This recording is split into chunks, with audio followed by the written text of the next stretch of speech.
So we have, as you know, couple of classes ago we began saying that materials can be classified based on their energy band gap, and energy band gaps for a dielectric medium will be very large.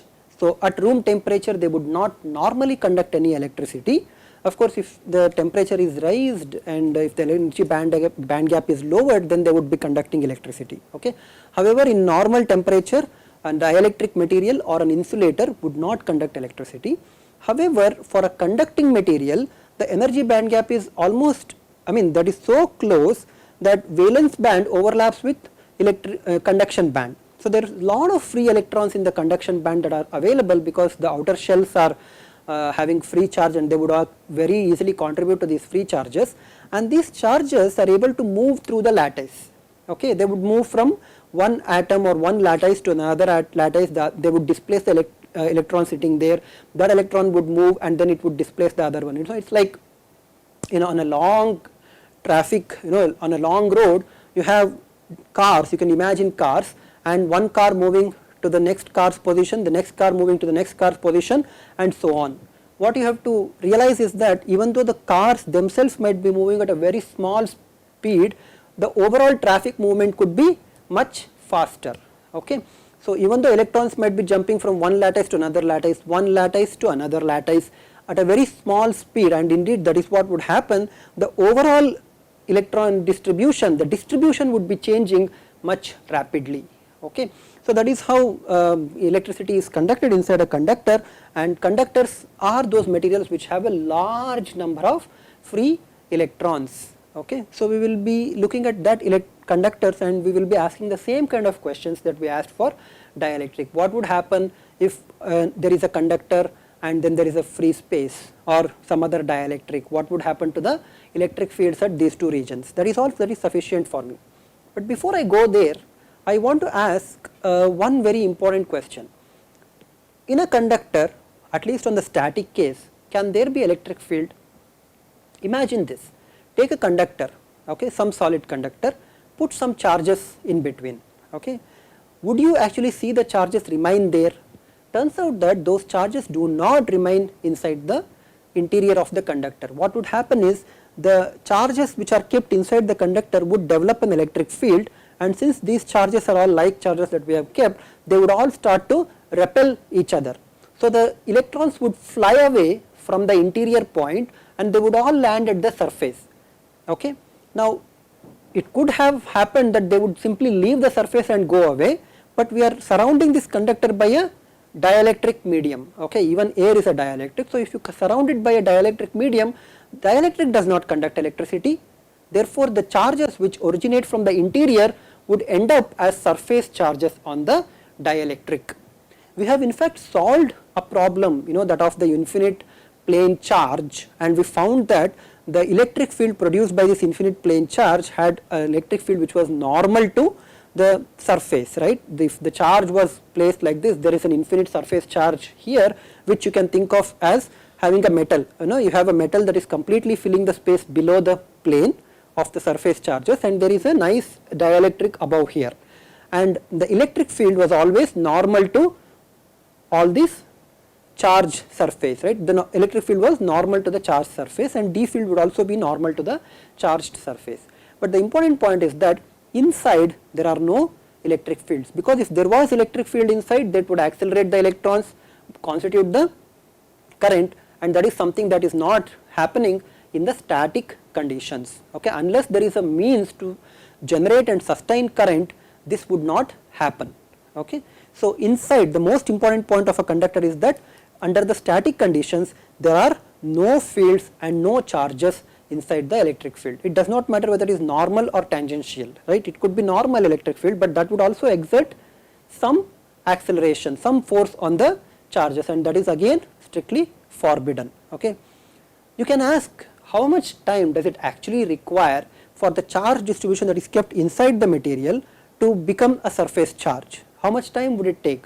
It turns out that that time, which is called as relaxation time, is just about 10 to the power minus 19 to 10 to the power minus 20 seconds. This is much below attosecond. Attosecond is 10 to the power minus 18, okay, if my memory serves right, then this time is even less than that. For a good conductors such as copper, silver, aluminum, this time is very small. Therefore, one can assume that just after about a couple of attoseconds, okay, one can assume that there is essentially no charges or electric field inside the conductor. All the charges that are inside would be converted into surface charge distribution. They would nicely associate themselves to the surface and they would form a certain distribution. There are very interesting questions about that. We will take up some of them later, but before we go there, we might want to ask, we want to answer or we want to introduce a small quantity called current. Okay. We have already introduced voltage. Voltage between any 2 points is the amount of work that is required to move a charge, and we had obtained an expression. So, let us introduce current now, discuss that a little bit and then go to conductors, okay, because one of the properties of conductors is that they would conduct electricity. So, we would like to know what electricity, we would like to know what is electric current. Okay. Electric current is because of the motion of charges. In a conductor, these charges are electrons. Electrons are negatively charged. So, when you apply an electric field, electrons would move in the direction opposite to the electric field. However, conventional current means that the direction should be in the direction of the electric field, because in conventional current we assume that the charge carriers are positively charged. Okay.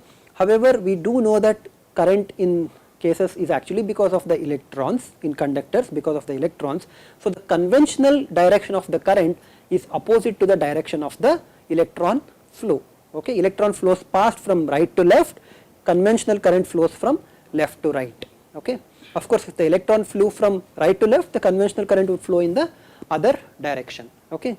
But what is current?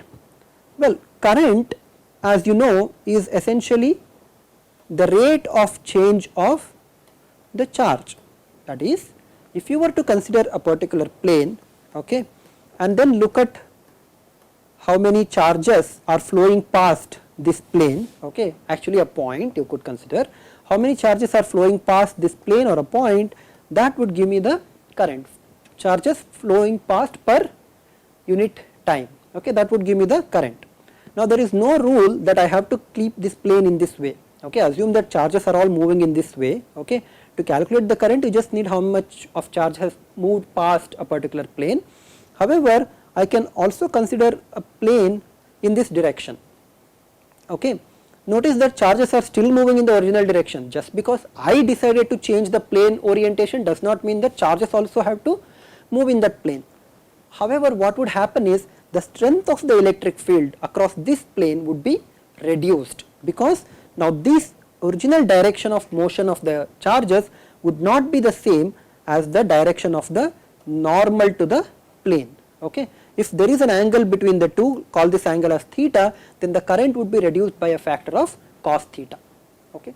To take into account this orientation of the current, we introduced, and to deal with these planes, we introduced a quantity called as current density J, with the idea that current density J gives you how much of the current is flowing past a given oriented plane. An oriented plane or an oriented surface is simply the one in which we can describe the or define the surface normal.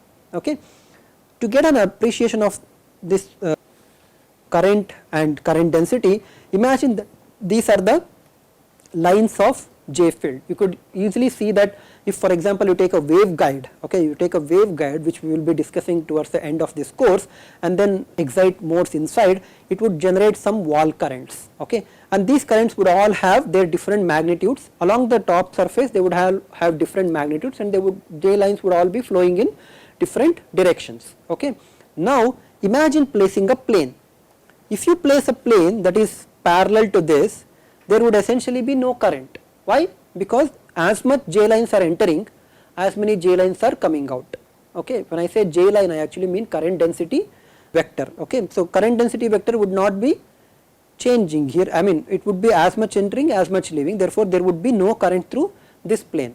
If I keep a plane, okay, that would look like this, there would be some current, but that amount of current will be dependent on the angle of the normal of the surface that makes with respect to the J line, right. So, the amount of current that would be there would be dependent on the angle between the normal and the normal to the plane as well as the J line. Okay. So, you can capture that by defining the current as J dot ds. Okay. This would be the total current delta I, and that would be J dot ds. I am just for the sake of this one assuming that J field is all uniform. Of course, it is possible, and in a waveguide example that I gave you, it is possible, it is in fact happens that J will be non-uniform, that is it will be different at different points on the waveguide plane. Okay. When will I get maximum current? I will get maximum current when I choose a plane that would actually be completely perpendicular to the J lines, correct. So, if the J field angle between the J lines and the normal to the surface would be equal to 0, only then I will get the maximum current. So, I know that the incremental current that I get out of a surface which I have kept as ds would be J dot ds. The total current I would be equal to the integral of J over the surface. The surface could be irregular, okay, and J itself could be non-uniform. Should it be closed or open? An interesting thing, right? Should it be closed or open? I will leave it as an exercise for you to think about this, and this surface must be open. Okay. So, this is the current. Is there a relationship between current and velocity of the charges? Yes, there is. Imagine that I have a surface here, okay. I have some surface, call this as dA. In a time delta t or dt, okay, if you imagine that there are charges on each of this surface, these charges would have moved past a certain distance. How much distance they would have moved past? If each of these charges are in uniform motion, uniform velocity v, okay, then they would all move a length of v dt, right. So, this is some length, okay. This is the, and they would be positioned at a new position in the space. Their surface area is the same dA which I am considering. So, how many charges have actually gone past per second? Well, you can calculate this, right. See, first of all, the total charges that have passed here would be n q v dt dA, right. This is the length and this is the area, or this can be the height and the area. So, together you are going to get a volume here, okay. N is the number of charges per unit volume, okay. So, number of charges per unit volume into something per unit volume would be this one, and into volume will cancel the volume, and Q is the charge on each charge, right. So, Q is the amount of charge that is carried by each charge carrier, okay. So, this N into Q will be the charge density. So, this would essentially be the charge density. In a general way represent this as rho. If this is a point form of this one, it would be rho.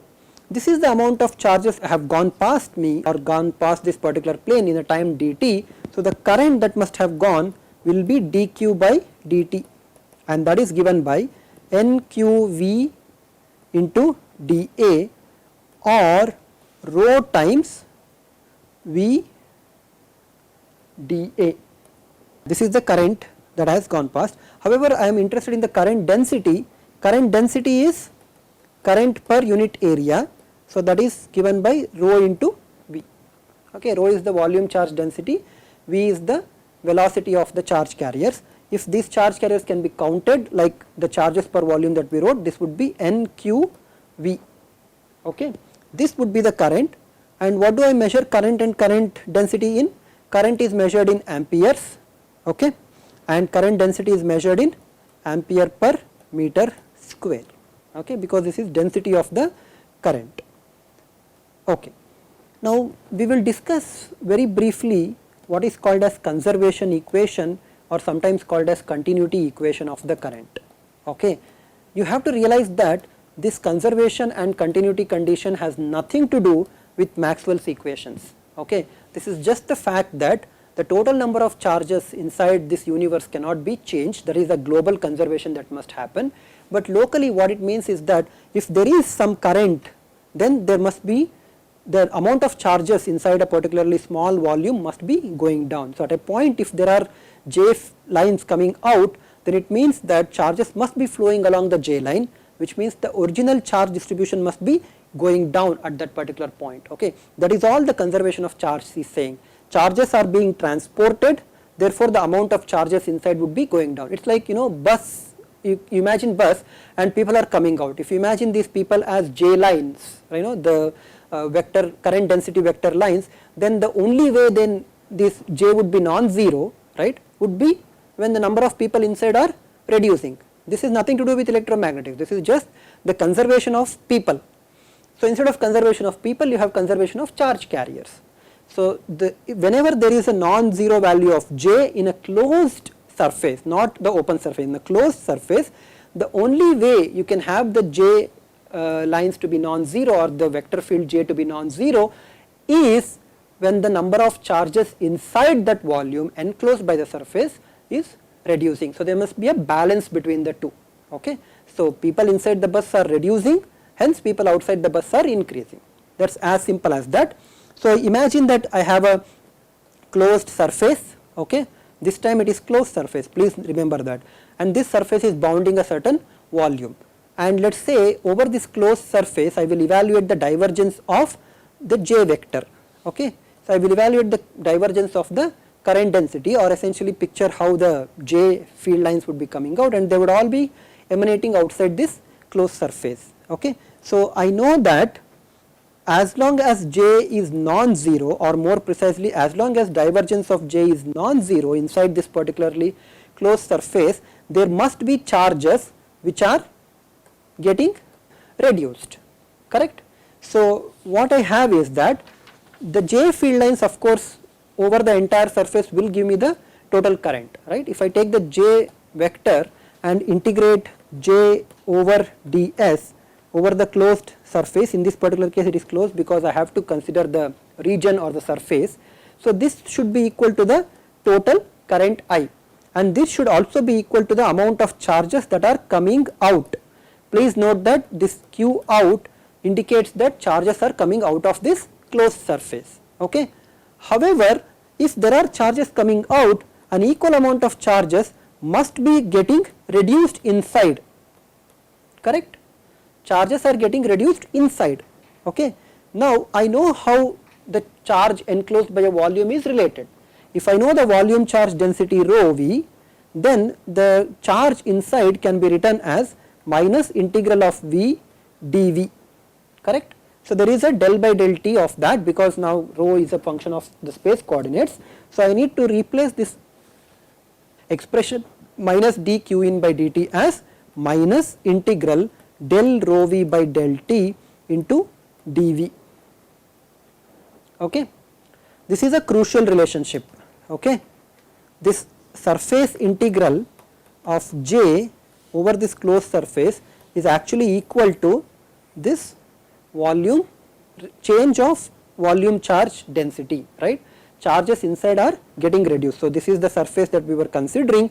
The current density outside is actually non-zero, indicating that there is a divergence of j that is non-zero. Okay, that could only happen when the charge density inside is actually reducing. Okay, so as the charge distribution reduces, charges are essentially flowing outside, and you are getting j vector to be non-zero, or more precisely the divergence of j to be non-zero. I can apply divergence theorem to this left hand side. Remember, I can apply divergence theorem to the left hand side and convert this into a volume integral. Okay. So j dot ds becomes del dot j, which is the divergence, over the volume, plus del rho v by del t over the volume is equal to 0, right, after bringing the right hand side to the left hand side. Okay. Now if there is a volume integral that is going to 0, the only way that can happen is when del dot j is equal to minus del rho v by del t, indicating that the charge distribution, changing charge distribution, is the source for divergence of j. Okay. This is called as the conservation or the continuity equation. Okay. And this is very, very important. You will see that this equation or this conservation law plays a very important role when you have to link the electric field and the magnetic field, they are varying with time. Okay. The only way you can bring about a relationship between the two is when you impose the conservation equation or the conservation law. Just for a sake, let us do a small example. Let us assume that J is equal to 1 by R e power minus t ampere per meter square along R. So, it is radially going away as 1 by R, the J vectors are going as 1 by R along radial direction, okay, and they are changing with time by an exponential value e power minus t. Okay. Let us say at t is equal to 1 second, I want to find out what is the current at radius r equal to 5 meter, okay, this is 5 meter, and something at 6 meters, okay, at radius of 6 meters. Let us do this problem. This is simply integration of J over the closed surface. In this case, surface is a sphere of radius 5 meters and 6 meters. So, this becomes 1 by 5 e to the power minus 1. This is the J vector multiplied by 4 pi phi square, because 4 pi r square is the surface area of the sphere, correct. So, if you do this one, you will see that at 5 meters the current is 23.1 amps, okay. If you do the same thing at r equal to 6 meters, the current will be 27.1 ampere. So, the current is actually increasing as you go away and away. Well, what could be the reason for that? This is 27.7 ampere. Now, we will see the reason, but before that let us look at what is, how the volume charge density is changing, okay. I know that del dot J must be equal to minus del rho v by del t. So, clearly del rho v by del t must be equal to minus del dot J, and you can evaluate the divergence of this J, okay. If you do that one, you are going to get minus 1 by r square e power minus t, okay. This is a scalar, of course. So, this is the charge density as varying with respect to time, okay. If you look at what is the overall charge variation with respect to time, you have to do that, you have to obtain that by integrating this one, okay. So, integrate this thing, you will get, integrating this fellow, you will get 1 by r square, integrating with respect to time, of course, 1 by r square e power minus t plus some constant of integration k of r, measured in coulombs per meter cube, of course, right. At t is equal to infinity, if I assume that all the charge has been depleted, which means rho v at infinity is equal to 0, I can show that k of r will also be equal to 0. So, that the volume charge density inside this material is given by, or inside this sphere at any radius r is given by 1 by r square e power minus t, okay, coulomb per meter cube. What would be the velocity of these charge carriers? I know that J is equal to rho v times velocity v, okay, v is the velocity. Clearly J is along the radial direction, so v must also be along the radial direction. I get the radial v, velocity Vr is equal to J along the radial direction divided by the charge distribution, that would be equal to 1 by r e power minus t divided by 1 by r square e power minus t, which is equal to r. See, velocity is directly proportional to r, okay, indicating that as r increases, velocity Vr increases, and this implies that the acceleration will be equal to not 0, okay. So, which means that the charges are getting continuously accelerated, there is some force which is accelerating, that force we have not calculated, and this is the reason why the current is increasing as you keep increasing the radial distance, okay. Alright, so we have looked at enough about electric current, we will now resume with conductors, okay. So, we will go back to conductors and we will start talking about the conductors.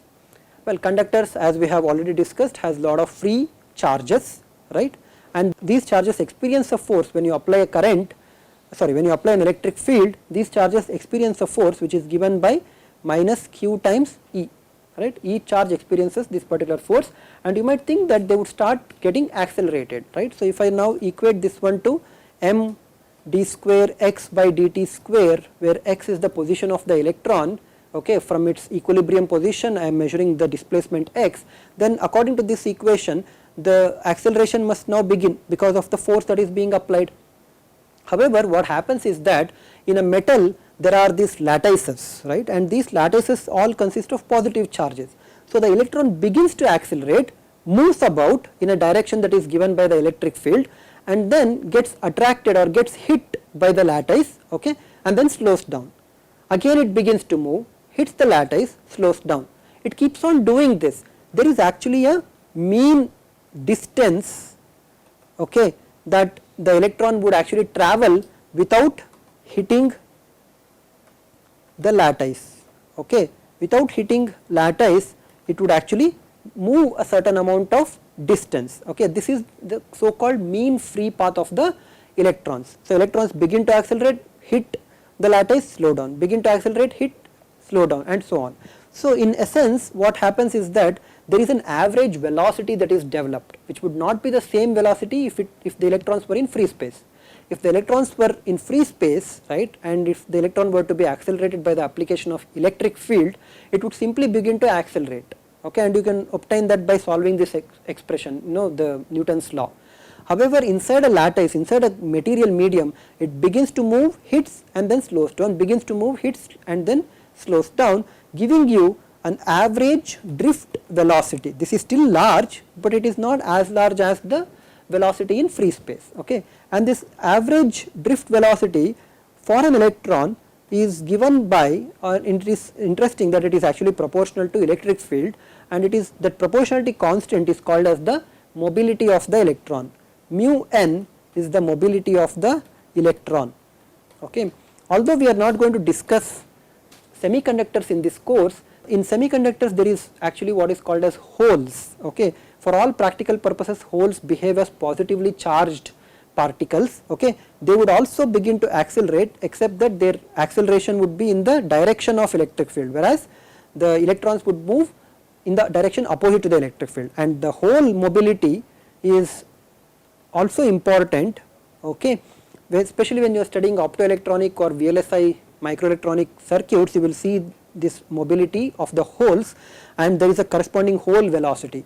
It turns out generally that mu h is much less than mu n, and this is the factor which actually reduces the speed of most of these ICs, okay. It is the fact that holes cannot move as fast as electrons that is responsible for the clock speeds in some sense, okay. It is not that that is the only factor, but in some ultimate sense that is the reason, okay. So, we are only looking at electrons inside a conductor, we are not looking at this one. So, what would be the units of mobility of the electron? Drift velocity is in meters per second, electric field is in volt per meter. So, mobility must be measured in meter square per volt second, right. So, this is the mobility units, and for copper and other this mobility is quite high, okay. Now, we have taken the minus sign here, this is indicating that this we are considering electrons. If it was, you know, positively charged particles, you could drop the minus sign, the force would be along the direction of the electric field, and the mobility would be that of the appropriate charge carrier, okay. Now, we also know that the current density J is given by the volume charge density at any point times V, okay. We also have seen that this rho V is given by N Q mu E, right. The volume charge density rho V itself is given by number density N into Q, and okay, and V is the drift velocity, which is mu into E, okay. I have dropped the negative signs here, I am considering only the positive signs because conventional current is defined in terms of the positive current, okay. So, this quantity NQ mu is called as the conductivity of the material sigma and is denoted by sigma. So, we have this so called Ohm's law, okay. This is not really a law, this is just an empirical observation, and this conductivity is the parameter that determines how much current is produced in response to the applied electric field, okay. For copper or silver or aluminum, these quantities are all in the order of 10 to the power 7 Siemens per meter, okay. Copper is slightly less, this is about 5.8 into 10 to the power 7, and then for silver this is around 6.17 into 10 to the power 7, okay. You might think that these two are constants, but they are actually not constant, they would actually increase with temperature. So, if you increase the temperature by 1 Kelvin, okay, then the corresponding copper and silver conductivities would also increase by 0.4%, okay, for every 1 Kelvin rise in the temperature.